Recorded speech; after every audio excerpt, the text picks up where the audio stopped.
Hi, everyone. Welcome to the first episode of the Growth Podcast. I'm here with Rio, and we're going to have a conversation today about growth and what that means to Rio and, where he sees himself going. So let me start by asking you to tell us a little bit about yourself and, where you are at currently. Okay, let's see. I'm a identify as African American male. I'm from the East Coast. I'm from Virginia, but I've lived in California for about going on 25 years now. So about half my life has been right here in the Golden State.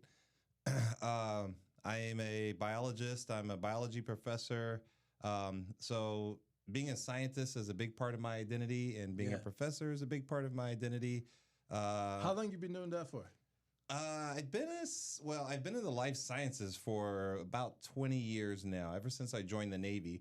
I was a OBGYN surgical assistant in the Navy.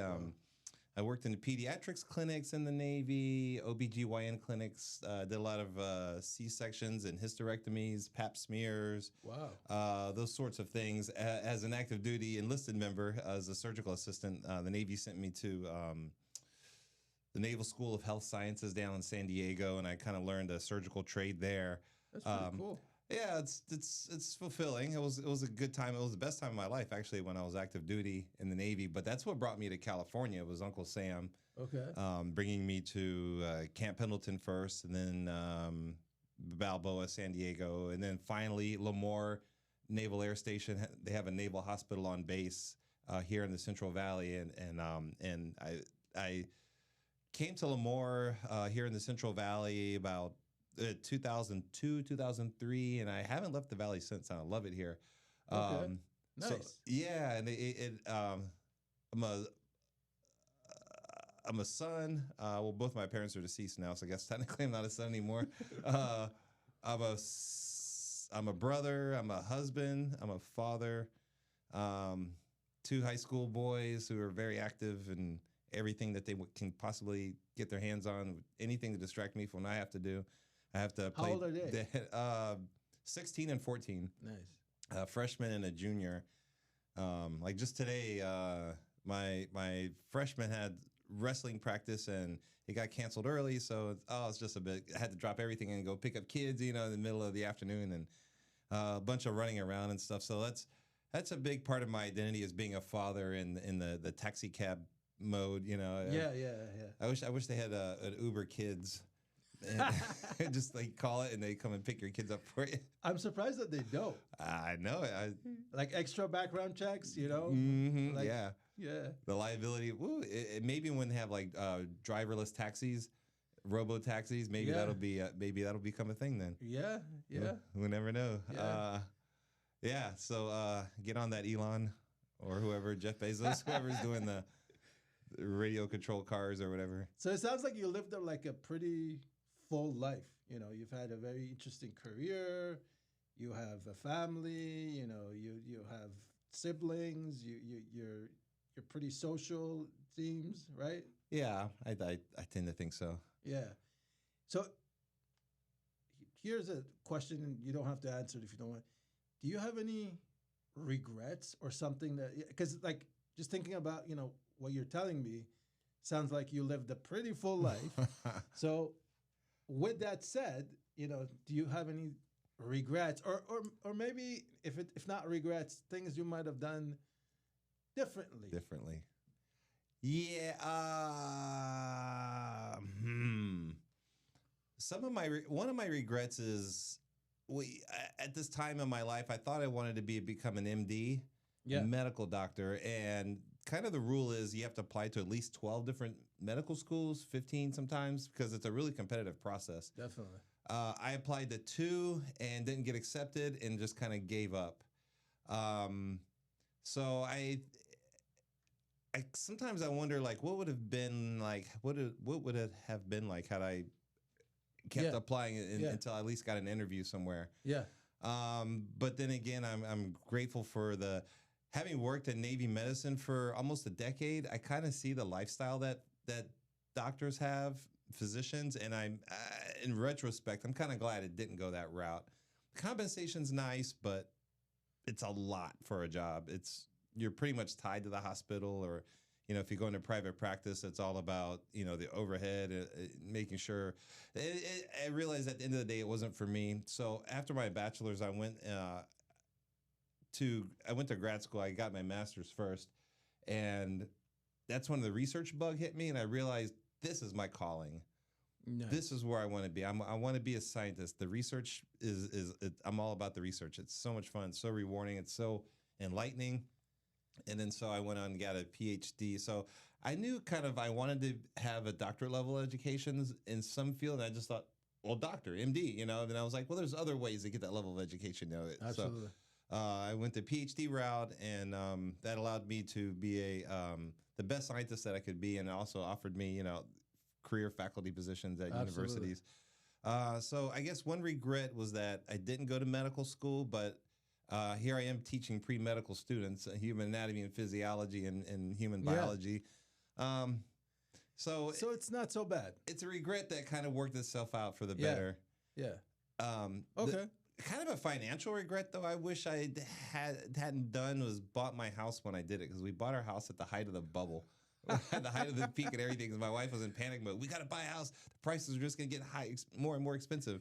Yeah. And it turns out they actually, the bubble burst right after we bought our house. So like almost within 2 or 3 years of us buying our house, the real estate market just tanked. And we're like, we could have gotten the same house for how much less, Yeah. Finance, I feel like money comes and goes, Time doesn't. I feel like as I've gotten older, I've learned that, at least for me, time is so much more valuable. And I really didn't think that way. I'm 45, or I'm going to be 45 in a couple of months.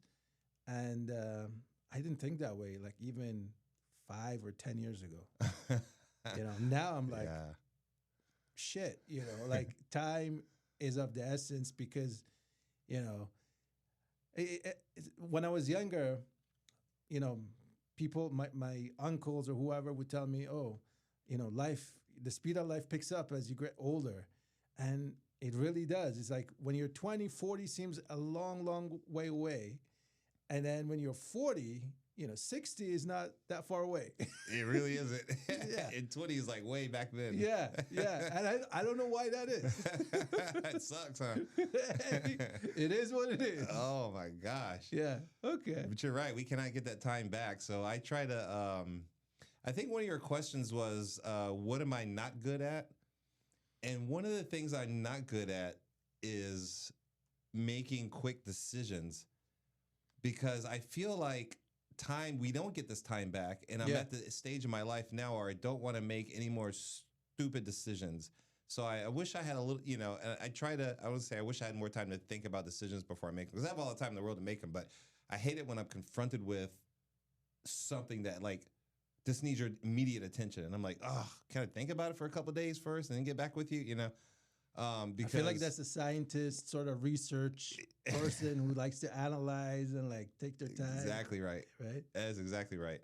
Yeah, I like to weigh it out, sleep on it. I feel like if I can sleep on a decision, then I can see it with clarity the next day a little bit better.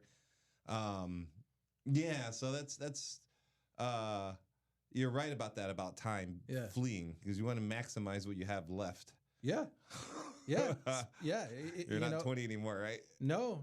Even if you're 20, I feel like if you have a good sense of how to spend your time, you can get so much more out of life. I feel like when I say so much more, it's not the right wording. It's just you're going to be happier. Yeah. It's not necessarily, accumulating anything. It's just you're going to feel better if you're doing the things that you really want to be doing. And I feel like for everyone that takes some figuring out, it's not like snap your fingers, but I feel like you can learn from others. That's what I'll say. Okay. So my next question was going to be, how did you get to this point in your life? Like, what happened? What were you, did you, when you were 20 or 25, did you think you would be here at this point? And I didn't ask you how old you were. 51. Okay. I think. Okay. So let's say 20 years ago or 25 years ago, I think so. did you have, did you think you were going to be the person you are today? 25 years ago, yes and no. Okay. I knew I was going to hold a terminal degree as a doctor, which is weird to say, but I didn't know what field or specialty or anything. So you were set on that. You wanted to like Yeah. be the expert in something. The expert in something. Yeah, it was more of a personal goal for myself. Yeah. To say like, what can I achieve? What am I capable of? And I learned somewhere along the way because I went to college for 2 years and I was young and immature and right out of high school. I didn't know what I wanted to do, and I basically smoked the whole way through. Just Yeah. blew my chances of anything. I was like, I was too young and immature, you know. Yeah. But then sometime in my early to mid 20s, somebody asked me a question. They said, "Are you going to do this for the rest of your life?" I was working at an internet service provider back in my home state of Virginia. This is back when during the days of dial-up internet. Somebody said, "Hey, do you want to do this for the rest of your life?" Because the rest of my colleagues or coworkers, they were like we were all young 20-something techno nerds, you know, Yeah. the height of the start of the internet for the public. Yeah. But they were all taking night classes and going to school and stuff like that. And I was just like, just working, you know, and I figured, I guess I just work for the rest of my life because I did 2 years of college and I just kind of bombed it and dropped out. And, but then someone resonated. I guess during that time I had a little bit of maturity. I finally started maturing, mid 20s. Guys are a little late bloomers, I think. Yeah. And I was like, I think I'm more capable than than I give myself credit for. So then I went to, I decided to join the Navy. But at the time in my life, I was like, do I want to go into law or medicine? And the Navy gave me an opportunity to do both. And I picked the medicine route. And that took me into the life sciences, into the world of biology. But honestly, right now, I think in a couple of years, I'm thinking about going to law school in the evenings. Yeah, For real? I told my wife, she was like, I know you've been talking about this for years. Oh, wow. But I think I'm gonna actually make it happen now in about 2 or 3 years. Interesting. And you want to actually practice law? I think I want it just for the education. But here's the thing: my oldest son wants to go to law school also. Okay. And he's a junior in high school right now, and he's taking all the classes, and he's kind of had his career path set. And I thought, how cool would it be if his old man finished his law school and like we go into practice together, you know? That would be interesting. It would be, but I don't think he wants to do anything with his old man. But he wants to be a defense attorney and to some Hollywood like. I think he's anyway. It's not about. Yeah, we have conflicting ideas on how I keep telling him you can do entertainment law, contract law. You don't even have to be a litigator or a trial lawyer. This law is a huge field. He's like, yeah, I know. I'm going to be like Johnny Cochran. That's his whole thing. He wants to be a defense attorney. Okay. He wants to be a criminal lawyer. Okay. Well, he still has a lot of time to figure it out. Exactly right. Right. Like, that's probably what you see mostly on TV, right? Like, so your concept or your vision of a lawyer is the defense attorney probably, or a prosecutor or something like that. For some reason, he wants to know like how much Diddy's lawyers are getting paid. And I'm like, let's not shit ton. Let's not. Yes, yeah, a whole lot, a whole lot. But I've met a couple of lawyers in my time, and they're not the happiest people. They bill hours, right? Like so they are working their butts off. Like they work like crazy hours. I don't know exactly how many, but like a lot. They work a lot of hours. And their paralegals will work a lot of hours for them. Yeah, exactly. Yeah. Okay. Do you have any interests or things that you do that are, Yeah. I like to write screenplays, but I'm interested in, I guess, intellectual pursuits. Writing screenplays. I'd like to dive into the world of producing or directing a film, or a short film or skits, or I guess they call it sketch comedy, little humorous bits. I think they'd be really fun to produce and maybe put on a platform like YouTube or Rumble or something like that. So those kinds of interests, I think, really piqued my curiosity. Writing screenplays, but lately I haven't had a lot of time for that. I've been doing a lot of science writing, writing for science journals and stuff like Do that. you sleep much? No, no, no, not Because much. between being a professor and a parent and writing screenplays, and you have all these interests. So I'm like, Yeah, how do you find the time of day? that's it. I joke with my wife all the time. If I didn't have to stop to eat, use the bathroom, or sleep, I could get so much more done in life.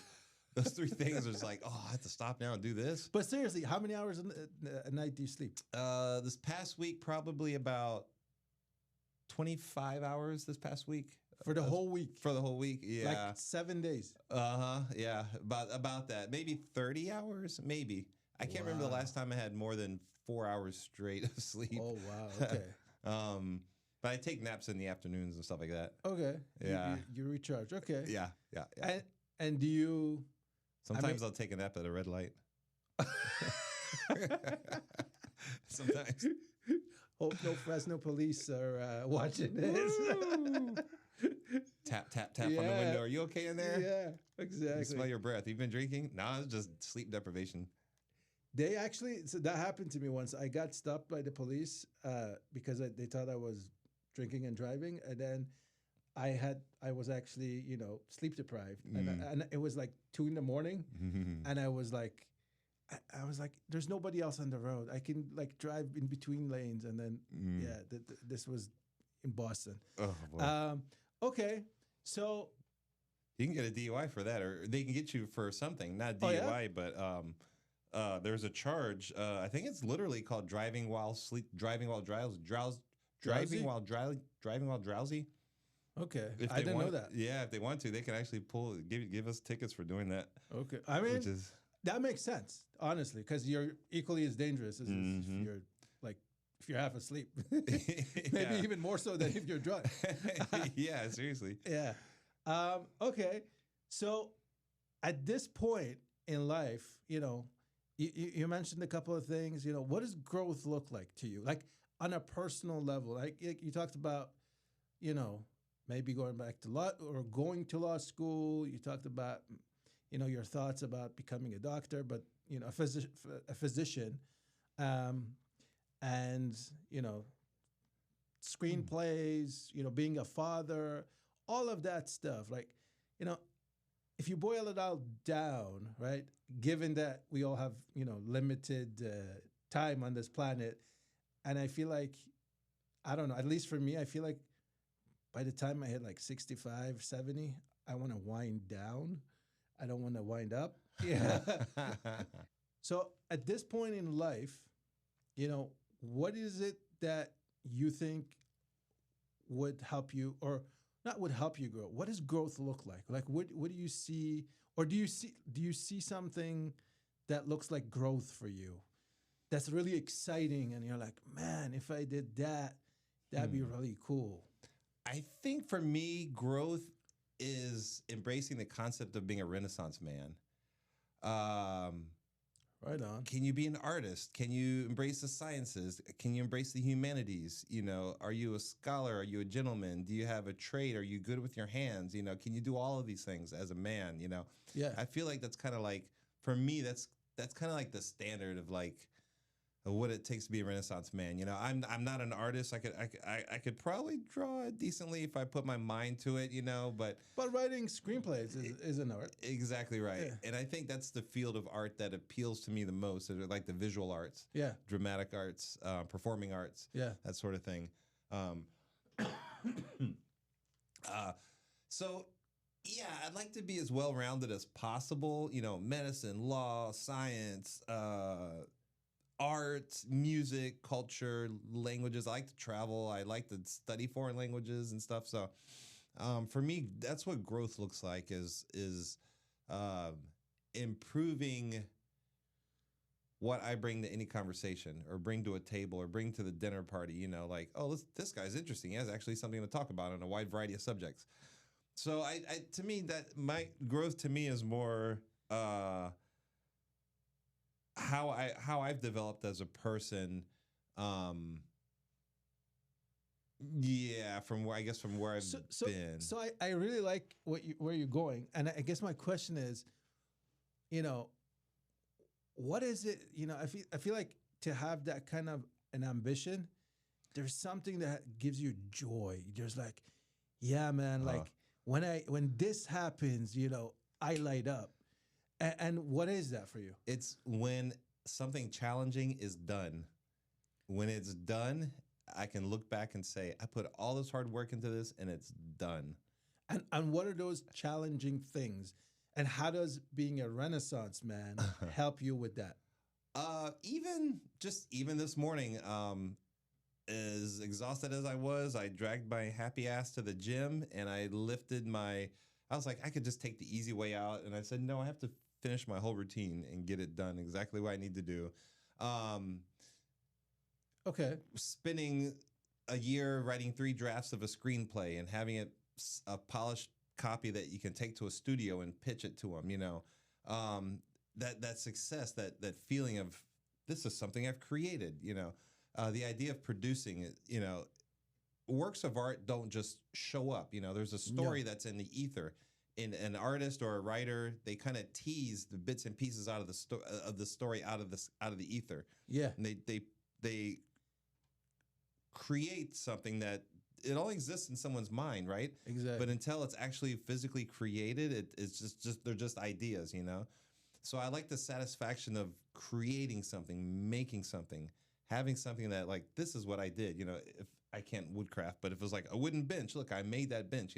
That gives me satisfaction. It's like So I get the sense that through all the skills and knowledge you're trying to acquire, you're trying to make yourself more capable of manifesting these ideas, whatever they may be. You're like, oh, I am, whether it's going to the gym and this workout, right? yeah, I mean, you don't need to go to school for that, but, but right, like, right. if you're trying to write a screenplay, it's that creativity. If you're, trying to help somebody with a C-section, it's that knowledge and, skill that you need to have. It's all of that. So I feel like it's like, is that, am I hitting it? Yeah. Right? I think it's people. A lot of people. I don't know how to say this nicely. A lot of people are just lazy, right? I don't want to say lazy. I don't want to be. So let's get something straight. In this podcast, unfiltered. Like I just put it Put at it the out best. Put it out the best you can. I mean, we're not trying to offend anyone, but like there is such thing as lazy, right? Lazy exists, Yeah. right? So it's Yeah. not like nobody's lazy, or I've never. Let me put it this way: I've been lazy. I don't think I have a thing about nobody's anything. Everyone is something at a certain time. Yeah. So I have been lazy. I can tell you that That's for a right. fact. And so there are people who are lazy right now, Right. or Right. Right. who are lazy often. I see what you're saying. Yeah. We all can come and go in our laziness. Yeah, I think this is my philosophy on life. We can all be anything. I can be a billionaire. Uh-huh, I can be homeless. Right. I can be. You can go transition through all kinds of states in life. It just depends on what you stick to, what you do, your routines, how you live, how who you associate with, how you talk to people. All of that determines where you land. But we all have the potential Right. to be any one of those things. It's That's not right. like the people who are, there's nobody. I feel like inherently there's nobody that's like better or worse. We're just different because we've made different life choices. I think, yeah, and I was trying to search for the word. I didn't want to use lazy, but what I think I want to say is,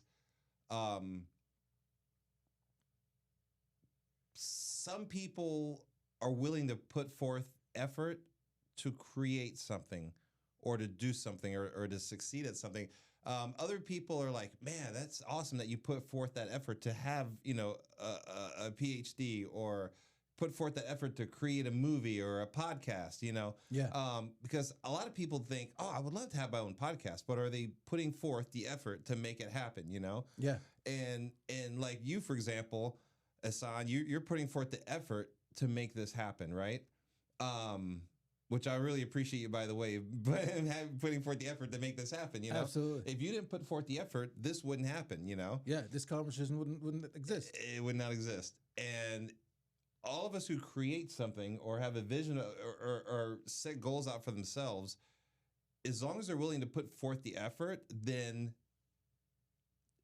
well, like, we could be a billionaire. You know, if I wanted to put forth the effort, some of it's you make your own luck. Sometimes people are in the right place at the right time, but I feel like most people, if they really put forth the effort, they could probably do more than they think they could, or more than they want to do. Not everyone wants to put forth the effort. A lot of people are happy exactly where they are. Right? I'm happy exactly where I'm at. I'm not willing to put forth the effort to become the dean of my department or the chair or write a textbook. You know, I don't. That's just not. I don't want. But anyone could say, "Man, you could have written your own textbook. Why don't you just put forth the effort?" You know, well, it's not something I want to do. You know. Yeah. But I think that's it's like like. But I like to put forth effort in things, and then I kind of secretly like how people treat me, knowing that I put forth the effort into doing something. You know. Yeah. It sounds weird, but it maybe strokes my ego or something. I don't really know, but like, No, yeah, I feel you. It feels good if people respect you for the effort you put into something. Like, I mean, the way I look at it is, if you add value to people's lives because of the effort you put into something, right? Right. Then that's great. That's what we are here. I feel like that's what we're here to do as people. We're trying to add value to each other's lives. Yeah, that's right. Absolutely. Like if I can, right now, writing screenplays is just a hobby. Like my wife says, until I get paid for it, it's just a hobby, you know? Yeah. But yeah, if one day I could write a screenplay and I get 100 people to watch it, you know, hopefully more than that. But, you know, if I get someone to watch a movie that I produce or direct or write, I'm helping someone, you know, and someone can enjoy the fruits of my labor. Yeah. Just like my students, hopefully they'll appreciate the effort I put into today's lecture. We studied the arteries of the head and neck, you know, and that's usually a subject that makes students roll over and die slowly in their chair, you know, arteries of the head and neck. Yeah. I have to spice up the conversation by talking about like, oh, this is how fast someone would bleed out if their carotid artery was cut, you know, all of a sudden everyone's waking up. Oh, this is kind of interesting now. I'm getting into it, you know? Yeah. Because I have to put forth that effort into it, you know? But that's what I like. I like, if I'm putting forth the effort, I like the people to appreciate it. And that kind of gives me satisfaction. So I feel like that's what you're about. You're about effort. You're about doing what needs to get done in your world and from where you stand. Yeah. Okay. Did I mention stand-up comedy? I've done a little bit. It's fun. It's fun. But again, it takes effort and people appreciate what the rewards are, you know? Yeah. Yeah. If you can make people, that's a huge skill. If you can make people laugh. Yeah. So I got a question at this point. There's a bunch, like, I totally, appreciate and respect the Renaissance man, sort of mindset. But I'm wondering, given, do you plan on sort of continuing with all of your interests? Or are you more interested in like sort of, prioritizing one, maybe focusing more on one? How do you reconcile all the aspects of, your interests and what what you've worked towards? That's kind of a good question. And, the way I see it is it's kind of like diversifying your portfolio, right? Yeah. You don't want to, if you're investing money, you don't want to put all your eggs into one basket. Like, I have $100,000 worth of Amazon stock. Just not me, I wish. Yeah. But and then what happens if Amazon tanks? Then, I lost. Yeah. So it's like diversify your portfolio. Maybe you put some in the tech sector. Maybe you put some in heavy minerals manufacturing in Africa or whatever. Pharmaceuticals, big ag. So I feel like life should be kind of that same way, because what if I get burned out of teaching in the next 10 years? What then, Well, I've been nurturing this screenwriting egg and now I'm hooked up with CMAC and potentially we can get a couple, projects off the ground, I get you. Yeah. Or I really have the screenwriting bug right now, or even the stand-up comedy bug. I did 2 things of stand-up in DC in the last 2 years and First one was great. The second one bombed. As funny as the first one was as horrible as the second one was. But they always say you're gonna have one good bomb in your career, and hopefully that's it. You know, so hopefully that was it for me. But it's like maybe that's another direction my life can go in the future. You know, I still have a lot of life to live, and I don't want to close any doors, and I only want to open more doors and more opportunities. But I guess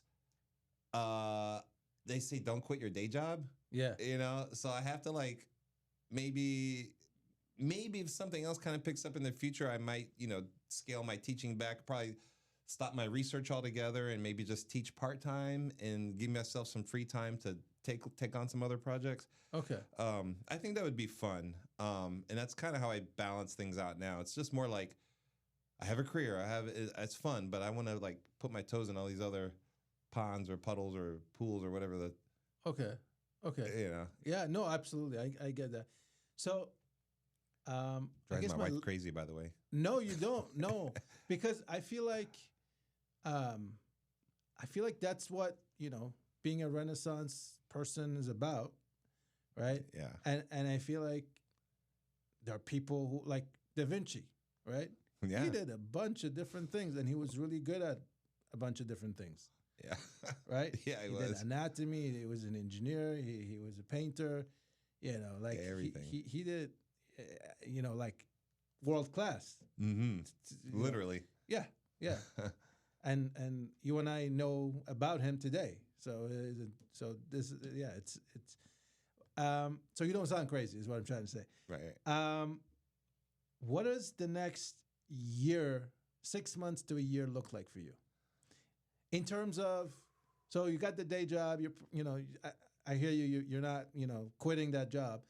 But my question is a little bit more like, how do you expect to live so that you're like, I really lived, in this 1 year, in this 12 months that I have travel?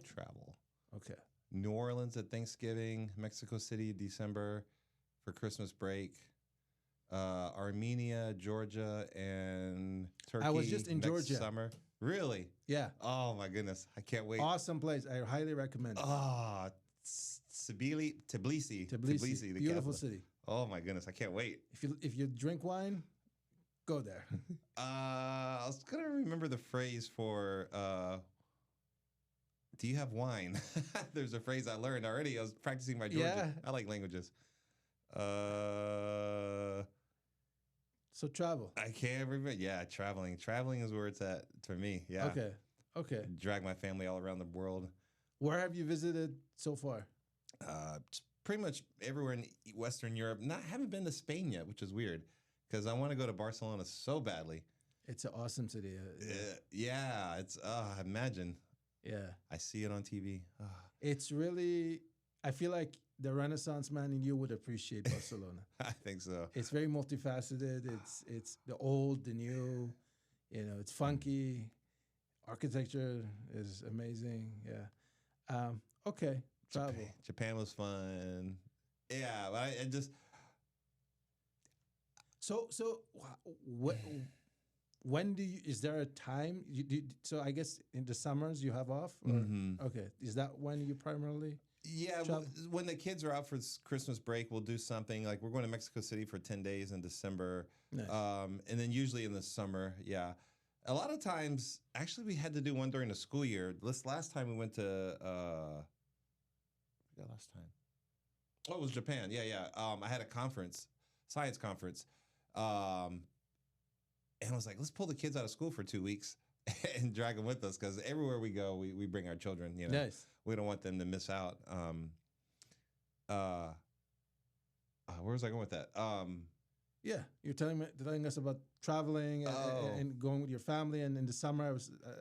You asked about yeah. Sometimes we'll go during the school year too, but not usually. We'll just restrict it to when we're all out of school, Okay. And my wife can take some vacation days, and we'll just go out just about every summer. We try to leave the country for like 2 weeks. Okay. 2 weeks to 10 days.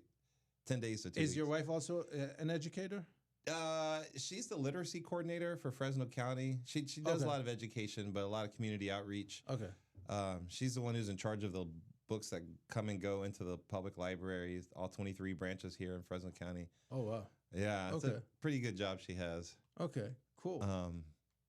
Yeah, but she does do a lot of education. Yeah, a whole lot actually. Oh yeah, adult literacy is her thing. Okay. Yeah.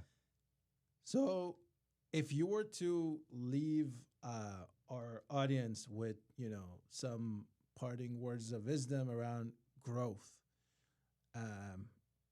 you know, what would you tell our audience about, growth? how they should grow or how they should look at growth? I think everyone should continue to improve themselves, even if it's just taking up a hobby, because you never know where that hobby is going to lead to. A lot of people, they come home, they doom scroll on their phone until it's time to go to bed, and they don't really seek outside. I meet a lot of people who, they get stuck in the humdrum, the what's the word? Where you just you're in the great holding pattern of life, right? Like Yeah. you're the airplane circling the airport waiting to land. Yeah. We're all just kind of circling the airport waiting to land. And when you land, it's like either retirement or death. I don't know. But you want to keep the plane in the air as long as possible. So That's a good analogy. yeah. You don't want to land the airplane. When it's over, it's over. So Yeah. So Keep flying. Keep flying, man. Keep flying. Explore as many interests as you can. If you ever say, I've always wanted to write a book, then we'll start writing a book. Come up with an outline or fiction, nonfiction. Take some writing classes, dance lessons, cooking classes. Anything. You can even just take an evening class at a community college on art, oil painting. That's to me, that's growth. As long as you're trying something new, it keeps As long the as you're brain moving. sharp. As long as you're moving, yeah. You don't have time to get sleepy if you're always moving. Yeah. That's my. Yeah. I don't have time to get sleepy. Okay. Yeah. I'll sleep when the plane lands. I'll sleep when I'm dead. I don't know how many times I told my wife I'll sleep when I'm dead. I'll be honest with you, I can't do without, if I do less than 7 hours, I'm a bit of a zombie. So I feel like that's a personal thing. Like some people can do with 4 hours, 5 hours. Some need to sleep. Descartes slept 12 hours a day. Yeah, imagine. Really? Yeah. Man, that's probably where he came up with his best ideas. Yeah, man. I know. Maybe he dreamt them, right? Yeah. So I think sleep is it's needed. personal. It's needed definitely, but some people need it way less than others, and so. But I hear you. Okay, this was a very cool and interesting conversation. Thanks for making the time. I know you're a busy man. You got a lot you're doing. So I really appreciate you being here. And No problem. Glad to have you. Glad to have you. Glad for you to have me. That's it. Absolutely, absolutely. And this is our first one. So thank you for being a pioneer. Thank you. Appreciate it. You're very welcome. All right, man.